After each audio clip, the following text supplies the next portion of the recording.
Et bonjour à tous et bienvenue dans cette vidéo où on va mettre en place comme promis un panel d'administration pour administrer nos produits, nos catégories, nos utilisateurs, etc.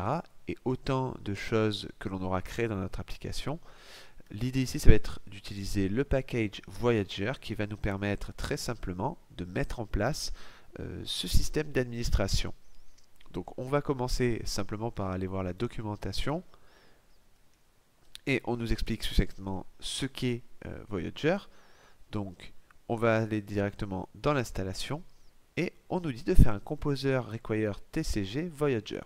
Donc on se rend ici dans notre terminal et on va coller cette ligne de commande et je vous retrouve juste après. Voilà, le package a été installé. À noter une chose, c'est que maintenant on va devoir publier nos assets et migrer des modèles qui sont typiques de Voyager. Et parmi ces modèles-là, on a un modèle qui s'appelle catégorie, d'accord, et qui va créer du coup une table catégories. Donc ici, on ne va pas forcément en avoir besoin dans cette application, mais sachez que si vous voulez conserver les catégories de Voyager, vous pouvez ici renommer le nom de la table directement dans votre modèle, mais nous on va pas le faire, donc je vous renvoie à la documentation pour renommer une table en base de données, parce que malheureusement la table catégorie de Voyager n'a pas de préfixe et ne s'appelle pas Voyager Categories, mais simplement Categories comme la nôtre. Donc c'est pas quelque chose qui va nous porter défaut plus tard, donc on continue l'installation. Ici on nous dit juste de mettre en place la connexion à la base de données, ce qui a été fait, et de préciser l'app URL. Donc moi plus particulièrement, je suis sur un e-commerce.test, donc c'est quelque chose que je vais éditer dans mon fichier d'environnement. Donc dans app URL, hop, je vais coller ceci, et on va continuer. Ensuite, on nous dit qu'il est temps d'installer les choses. Alors je préfère le faire sans données rajouter, parce qu'on a la possibilité de créer des faux postes, de fausses catégories, etc. Mais nous, comme on a déjà une base de données un petit peu pleine, on va utiliser cette ligne de commande sans demi. Donc ça va être la première.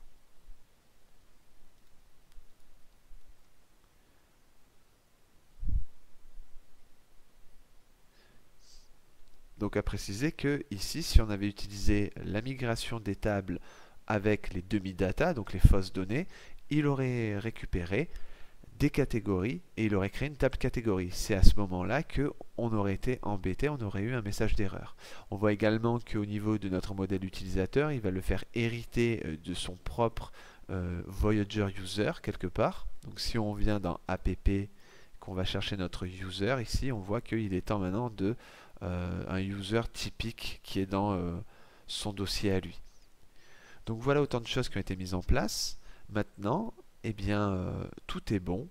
Il est temps de se rendre sur l'URL indiqué /admin. Et là, on atterrit sur un magnifique panel d'administration, ou du moins un login pour notre panel d'administration.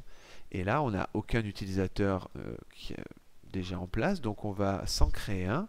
On va récupérer cette ligne de commande et ici on va faire quelque chose d'extrêmement simple et basique à ne pas faire si vous comptez déployer tout ça en production. On va se créer un administrateur avec l'adresse mail admin@admin.com et ensuite on va utiliser admin pour le mot de passe et pour le login aussi.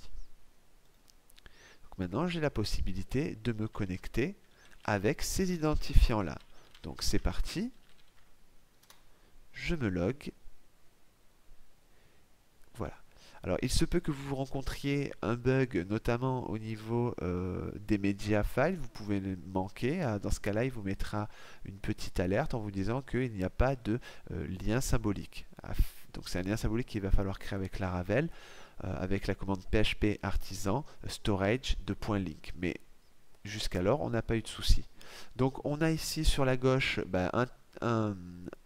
une sidebar qui va nous permettre la gestion de plein de choses, et dans le tools, donc les outils, on a un menu builder, compass, database, breadhooks, et en fait ce qui va nous intéresser ici, ça va être le bread. Le bread, c'est juste une façon à Voyager d'indiquer le CRUD, d'accord, c'est-à-dire les choses qui sont utilisées pour créer, mettre à jour, éditer, supprimer. Voilà, il appelle ça le bread. Donc ça va être l'occasion de tester ça sur notre produit. Donc ici, au niveau de la table product qu'on retrouve ici, on a la possibilité d'ajouter un bread. Donc une façon de tout simplement l'administrer maintenant depuis notre panel d'administration. Mais avant de pouvoir le faire, il nous demande quelques précisions. Donc ici, on va rien changer. Ce qui peut être intéressant, ça va être de rajouter un icône. Alors c'est optionnel, mais c'est vrai qu'on peut être vite perdu ici vers la gauche. Donc on va cliquer sur les différents icônes qu'il nous propose, puis on va en choisir un. Donc pour nos items, enfin pour nos produits par exemple, on peut utiliser simplement ici le Voyager Bag, d'accord. Je vais l'enregistrer. Je vais le préciser ici. Voilà. Ensuite, tout en bas, on a les différents champs. Alors, on a la possibilité ici, bon, pour l'idée, de le laisser en hidden, puisqu'on va pas forcément on va pas forcément ici l'éditer, hein. Donc on va le laisser en caché. Au niveau du title, on peut le laisser en texte. Le slug, ça sera également un texte. Le subtitle, ça sera toujours la même chose. La description, c'est quelque chose d'un petit peu plus élaboré, donc on va mettre un rich text box qui nous permettra d'accéder à de la couleur, de la mise en page, etc. Au niveau du prix, bon, le prix on va mettre un number parce que c'est un nombre, à préciser ici que le nombre doit être bien sûr en centimes, d'accord. Donc quand c'est 130 euros, il faudra marquer 130 fois 100, d'accord. Donc tout simplement 13 000. Au niveau de l'image, bon c'est l'occasion maintenant de sélectionner image afin de pouvoir créer une vraie image depuis notre administration, et le reste c'est un timestamps. Donc c'est parfait. Alors effectivement, on a une relation de many to many entre nos produits et nos catégories, mais là on ne peut pas tout de suite le faire parce que sinon il va nous dire attendez de créer d'abord un bread avant de faire une relationship. Donc ce qu'on va faire, c'est d'abord soumettre nos informations. Voilà, de façon à ce qu'il puisse créer un bread pour notre product. Alors je ne sais plus où on le retrouve, il est ici. Maintenant on a la possibilité de parcourir, d'éditer ou de supprimer ici notre bread. Donc on va ici revenir sur l'édition. Donc ça c'est pas l'édition des produits, c'est bien sûr l'édition du CRUD, hein.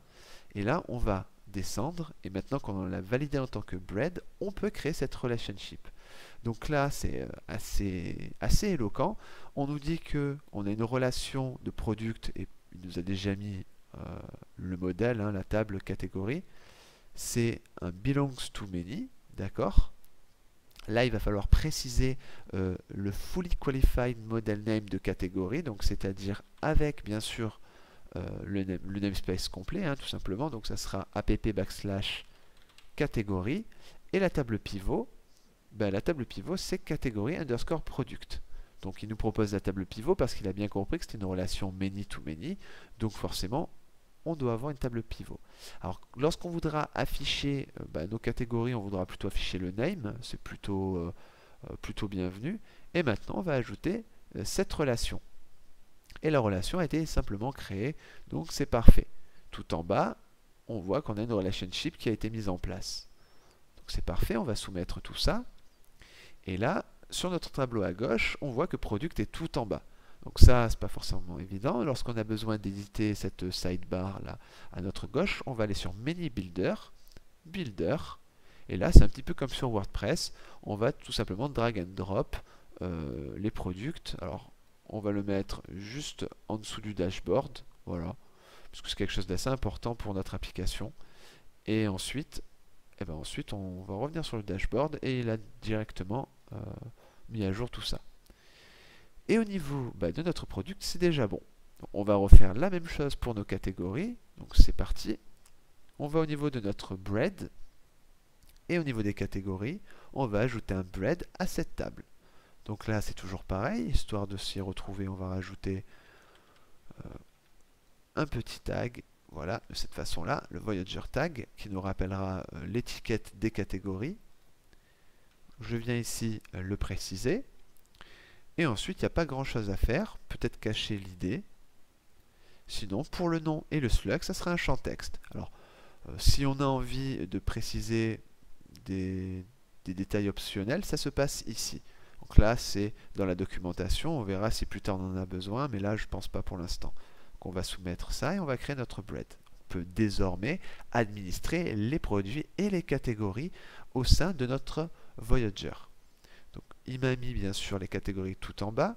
Donc on retourne sur notre menu builder et on va récupérer les catégories pour les glisser tout en haut et juste en dessous de product. Voilà. Et maintenant, je me retrouve avec l'administration pour les produits et l'administration pour les catégories. Et on retrouve les catégories qu'on avait créées dans les vidéos précédentes. Donc maintenant, c'est l'occasion de se créer un tout nouveau produit. Alors c'est parti, on fait Add New. Au niveau du titre, on va faire, on va marquer super produit. Le slug, ça sera super dash produit. Un super produit créé pour le sous-titre. Et là, on va récupérer une phrase en lipsum, voilà, histoire de ne pas trop se casser la tête. Voilà, par exemple, ça. On va le coller et on peut maintenant le souligner ou alors lui mettre une couleur appropriée. Voilà, on peut le formater de différentes façons. On va faire quelque chose d'assez simple. Le prix, toujours en centimes, on va dire que notre objet doit coûter 50 €, donc on va mettre 50 et 2 zéros puisque ça doit être en centimes, donc 50 fois 100, 5000. Et ensuite on va aller choisir une image. Donc j'avais déjà préparé cette image là, voilà. Et enfin, au niveau des catégories, il nous propose les catégories qu'on avait créées précédemment. Donc on va se dire qu'on le met dans jeu, dans livre et dans high-tech. Voilà. Et je vais sauvegarder. Et on me dit que mon produit a été enregistré. Donc on peut le voir ici. Et maintenant, on va retourner sur notre site pour voir s'il est bien là. Donc on va venir vers la fin. Et là, on voit qu'on a bien notre super produit. Alors, deux petites choses. La première chose, c'est qu'on le voit tout à la fin. Donc, c'est pas forcément top. On va y remédier dans notre contrôleur de façon à récupérer dans un ordre décroissant les produits. Et ensuite, on ne voit pas l'image. Donc, on va traiter ça de suite. On va ici revenir au niveau de notre vue. Donc, c'est le index.blade.php qui se retrouve dans Resources, Views, Products. Et là, ici, on affiche l'image. Donc, l'image, on va aller voir ce que Voyager nous a prévu à ce niveau-là. Donc, on voit qu'on a forcément plein d'autres tables maintenant, mais on a toujours notre table Product. Et ici, tout en bas, on a notre nouveau super produit. Et ici, il nous a tout simplement mis le lien ici, qui est un lien dans un dossier Product, qui se trouve dans notre dossier Storage. Donc, ici, on a un lien symbolique avec le dossier Storage, Products, et on a notre image. Donc on va tout simplement appeler Storage, et ensuite on mettra le lien vers l'image, puisque le lien est complet en base de données. Donc ce qu'on va faire, c'est tout simplement revenir au niveau de l'image, faire un asset, storage, slash, et là je vais concaténer product, image. Je vais enregistrer, et là on voit qu'on a l'image qui apparaît. Impeccable. Bon, maintenant ce qui va se passer, c'est qu'on va devoir le faire passer plutôt dans les premiers résultats. Donc pour ce faire, on va revenir sur nos contrôleurs, et plus particulièrement le product controller. Et à ce niveau-là, on avait ici récupéré les produits. Donc ce qu'on va faire, c'est sélectionner à la fois dans le cas où on a une requête de catégorie et à la fois où on n'a pas de requête. Et on va chaîner la méthode orderBy et on va l'ordonner par le champ createdAt et on va mettre décroissant. On va enregistrer et comme ça on récupérera les produits les plus récents en premier. Donc là je réactualise. Forcément sur la dernière page j'ai le produit le plus vieux Et si je reviens sur la première page, j'ai maintenant mon super produit ici. Donc bien sûr, il faut réadapter le cas au niveau de notre page super produit. Donc ici, on a deux autres soucis. Toujours le problème d'image qu'on va régler. Et ensuite, ici, on avait donné une couleur orange au niveau de notre texte. Donc, il va falloir interpréter l'HTML pour cette balise. Donc, c'est parti. On va se rendre dans notre show.blade.php qui était dans Views Product. Et à ce niveau-là, donc, au niveau de la description, on va juste faire sauter l'accolade et mettre deux points d'exclamation. De cette façon-là, le HTML va être interprété. Et là, on voit qu'on avait une couleur verte du coup. Voilà, impeccable. Et pour traiter l'image, on va tout simplement reprendre le même lien qu'on avait récupéré dans index.blade.php et on va le préciser ici.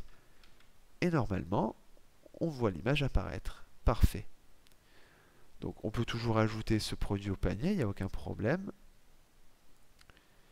Et maintenant, on en a fini pour l'installation de Voyager et la mise en place de notre dashboard. On a la possibilité de gérer nos produits ainsi que nos catégories. Donc on peut se créer autant de catégories qu'on veut. On va en ajouter une histoire de voir que tout fonctionne. On se dirait avoir une catégorie ordinateur et on lui donne un slug. On sauvegarde tout ça. Et ici, au niveau de ma barre de navigation, j'ai maintenant une catégorie ordinateur.